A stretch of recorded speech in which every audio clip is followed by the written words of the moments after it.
Do you ever find yourself reaching for a drink at the end of a stressful day, telling yourself it's the only way for you to relax? The truth is, alcohol doesn't take away stress. It actually just adds to your stress or makes it worse. In today's episode, I'm breaking down the hidden link between alcohol and burnout, and I'll give you practical tools to truly relax without needing a drink. Hey, welcome back to the Sober Vibes podcast. I am your host and sober coach, Courtney Anderson, and this is episode 241. Still to this day, I cannot believe we have 241 episodes. So if you are listening, thank you so much for tuning in. And if you are watching on YouTube, thank you so much for being here and being a viewer. I got to get used to this YouTube thing. So today we're talking about stress and how stress is one of the biggest triggers back not only in my drinking days, but in your drinking days as well. I mean, stress for anybody, it's awful, right? So I thought alcohol was my cure, right? Like how to unwind from at that time when I was working a shift at the bar, drink afterwards, right? Or even two in that first year and a half when I was working at the pain clinic, before I went full time in the pain clinic, like that happy hour of winding down after a long day at the pain clinic and having drinks, right? Cocktails on the weekend, anything to take the edge off. But I wasn't calming myself down. What it left me with was anxious and restless and completely drained. Again, I thought alcohol was the answer because that is actually what we have been programmed to believe, that to relieve stress, alcohol will help us with that. So today we're going to unpack why alcohol and stress are so connected and why that relief you feel is just temporary, and most importantly, what you can do instead. Before we dive in, if you've been using alcohol to cope with stress, but it only is making things harder, I love to help you create new tools that actually work for you and fit for you and your personality type. So if you are needing help, explore one-on-one coaching options with me. The link is in the show notes below. And again, you do not have to do this alone. Actually, doing this alone is probably one of the worst things you can do for yourself, especially in this journey because it's so isolating. Again, link is in the show notes for my one-on-one sober coaching and to my sobriety circle. That is my coaching community, and that is for women only. So let's get into it. All right. Alcohol creates stress. It doesn't relieve it, right? Here's the thing. Alcohol doesn't calm your stress. It just sedates it, right? It sedates you for a little bit. It numbs you out for a little bit. That's why you feel that like warm exhale once it hits your lips and gets into your system. Or some people it's a sip, some other people it takes them a whole glass. It's not relaxation. It's your central nervous system calming down. And a lot in sobriety too is all about regulating your nervous system that you have to do, and that a lot of people don't understand that they have to do that. That's for another day. But here's the kick in the ass. As your body processes alcohol, it actually spikes your stress hormone. That is cortisol. Your heart rate and your blood pressure rises, your sleep gets disruptive, and your brain starts working overtime to rebalance itself. The next morning, you wake up more anxious, foggier, and more stressed than you were before. And the more often you think to relax, the more your body adjusts by pumping out stress chemicals, even when you're not drinking. I like you heard me just laugh because it's so unbelievable when you are out of this cycle. And again, of how I said that there was like a conditioning to believe that alcohol really calms you down, and what it does to your body is the complete opposite. And I fed into that for a very long time. And even after getting sober, it's okay, what do I do to like de-stress, right? So, but going back to it, but instead of it lowering the stress, alcohol sets you up to live in a state of constant burnout because of the damage it's doing to your body. And this is where then the burnout cycle comes into play. You're stressed at work, or you're overwhelmed at home, right, with the kids. So you pour a drink. For an hour or two, you feel lighter, but then you sleep awful, wake up groggy, snap at your kids or your coworkers or your partner, and the stress piles on again in that particular day. So what do you do again? You drink. In my book, I talk about this. I talk about a 24-hour cycle. So if you have not checked out my book yet, check it out because I make you go through a 24-hour cycle of your day. And what I'm describing is this in it. It becomes this cycle, this wheel, this ride, right? The stress, drink, more stress, drink again.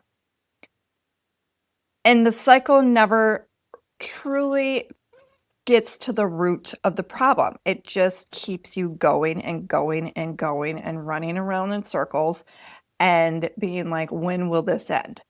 So, stress itself isn't the enemy. Stress is a signal in your body saying, hey, I need attention, right? The problem is that instead of listening, alcohol lets you mute that signal and where you're going numb and completely numbing out and using this to cope so you don't have to deal with that. And when I'm sitting here talking about this with you today, alcohol is just an easy way out, right? I don't want to say like a lazy man's, but it's just an easy way out.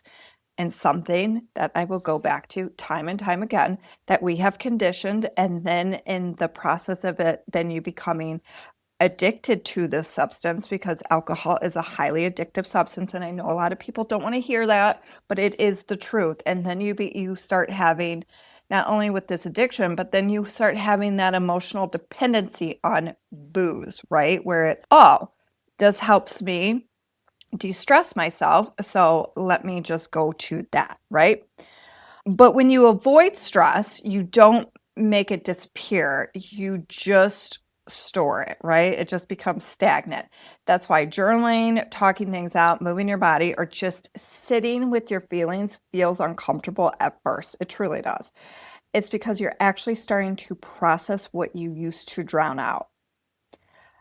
But processing is how stress moves through you instead of piling up inside of you, okay?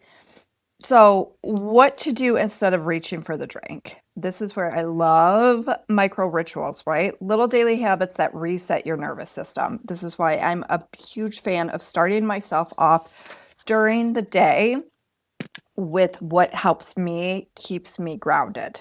Okay. And I learned this very early. I would probably say around year 3, I started to incorporate these little rituals in my morning time for my morning routine.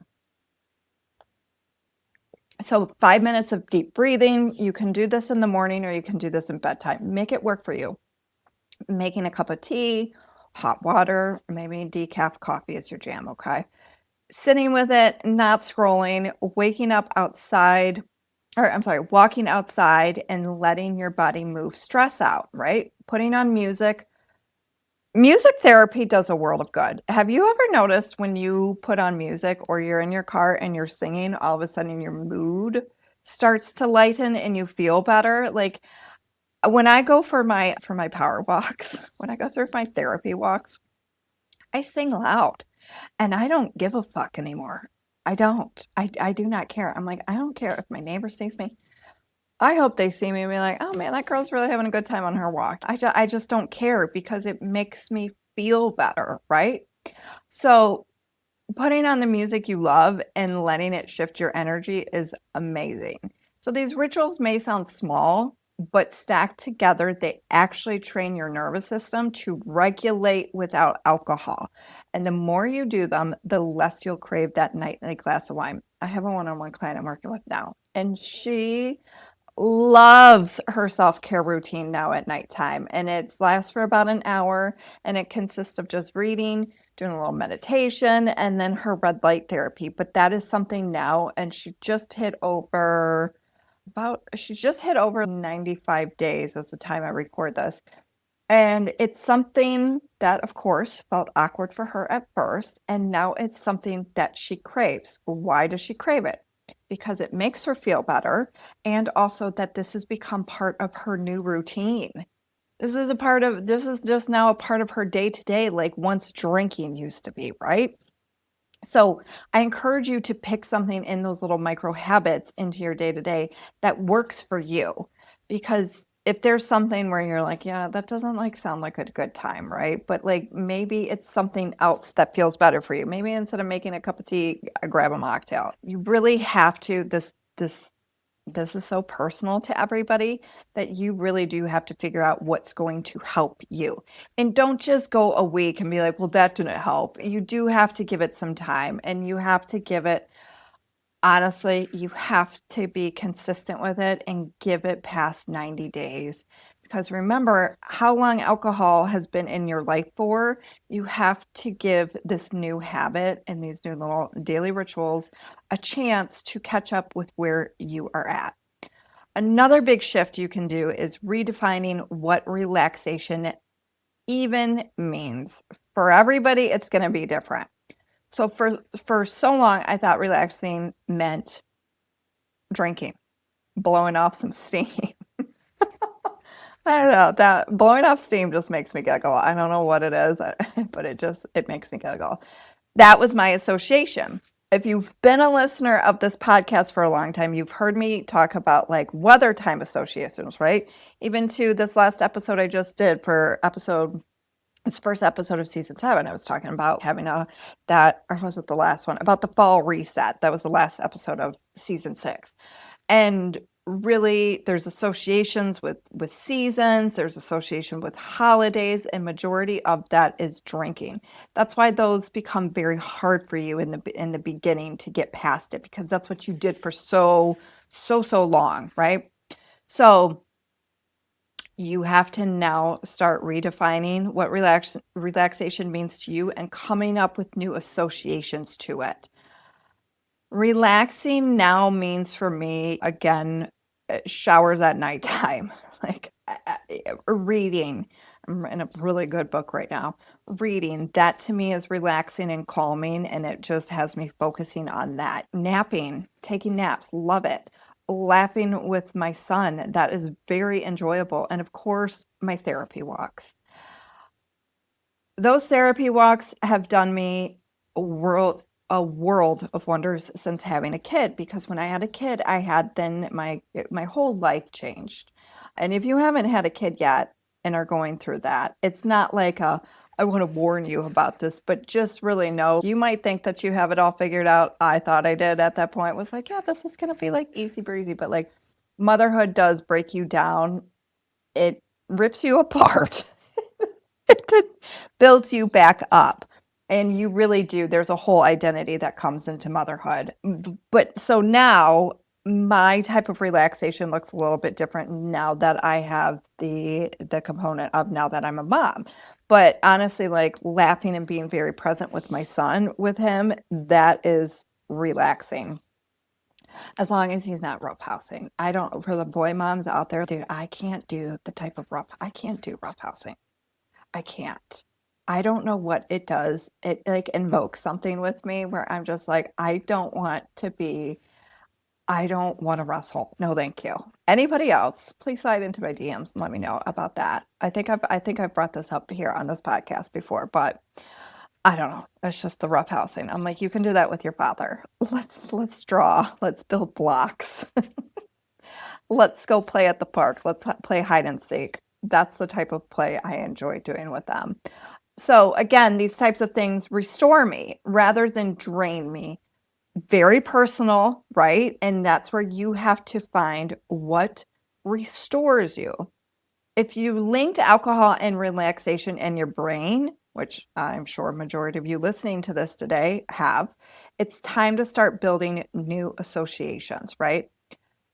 Mocktail and Netflix, Hulu, whatever streaming of choice. Have a mocktail there, you have a Coca-Cola there, coffee, whatever. Something to replace that alcohol, right? Maybe now be a cozy blanket. We're going into cozy fall time, right? A cozy blanket and some journaling. Talking to a friend for some of you who are very extroverted And talking to a friend could be relaxing. Teaching yourself something new with your little hands, right? Again, teaching yourself something new, being a student of life, and teaching yourself this, that you can unwind without alcohol running the show.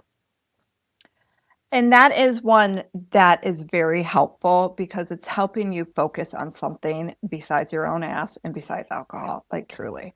A lot of this is like you have to get outside of yourself and stop thinking, because these drinking thoughts get very intense. So sometimes you just have to tell yourself just to shut the F up, okay? And finally, I want to say this too. If stress has been your drinking trigger for years, it's going to take some time and support to rewire that pattern, right? And you can do a lot of it on your own.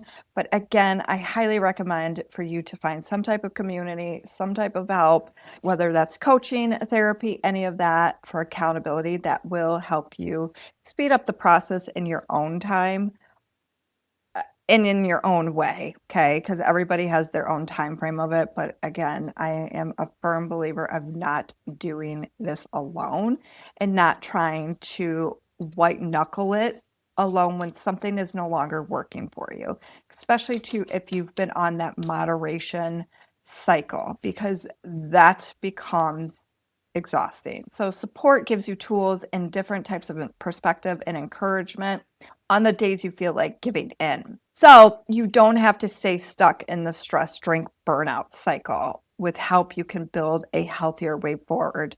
And all of us have stress, right? And this is because you're going to be thinking like, okay, well, what about this stress and what about that stress? I'm just talking about alcohol and stress specifically in your body and what alcohol actually does to you. So it does the complete opposite of stress or relaxing you, right? Again, the sleep, the wake ups at 3 a.m. There's a reason you're waking up at 3 a.m. when you drink every day. So, with that anxiety, and as women, as we get older, and perimenopause and menopause, it's just not, doesn't, it doesn't work anymore. It doesn't work. And if you are coming to that realization, like, I am a person who is just not supposed to drink alcohol, that is okay. And that is actually a great place to be with that thought, because that means that you are realizing that it's going to be time for you to let it go. And you're just like, you're there. If you've had that thought, you are so close to breaking through on the other side of being like, I'm done. It's just about giving it up and being like, okay, I surrender. Give me the white flag. I just sober life, yes, is not all rainbows and butterflies, but it's so much easier than that cycle you are currently in with alcohol, right?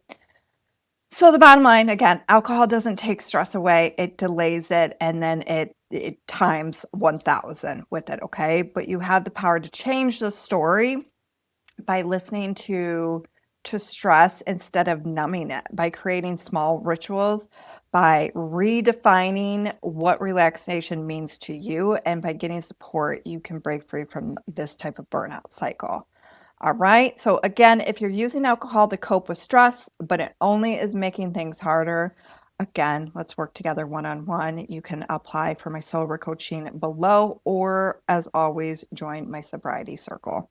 And I love to support you in that journey in your life. And then next week's episode, it's all about what happens after you quit drinking and what the body changes and what you will experience in those first 30 days without alcohol. So I'm very excited. I told you guys, season 7, I have come to play.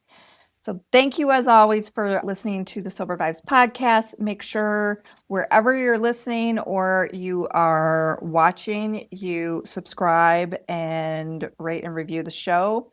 I do have a new thing now. You can leave me a review on iTunes, and if you send me that screenshot, I'll put this information in the show notes below. If you send me that screenshot, I will send you my next level workshop slash masterclass to you for free. So I'll put the information, you read that below. And again, I appreciate all the support.